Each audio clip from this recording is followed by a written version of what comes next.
Pagar misterius membentang sepanjang 30,16 km, mengagetkan banyak pihak.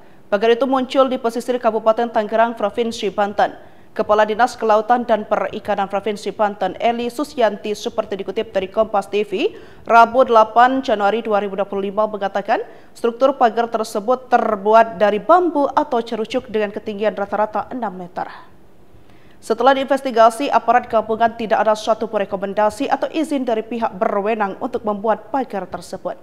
Kepala Perwakilan Ombudsman RI Wilayah Banten, Fadli Afriyadi, menyebut pemasangan pagar laut itu mempekerjakan masyarakat setempat pada malam hari dengan imbalan Rp100.000 per orang.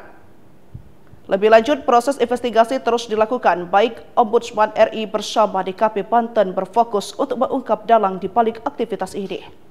Mantan Sekretaris BUMN Syedido pun juga turut menyoroti pagar laut misterius itu. Dikatakan misterius karena pemerintah tak tahu siapa pemiliknya.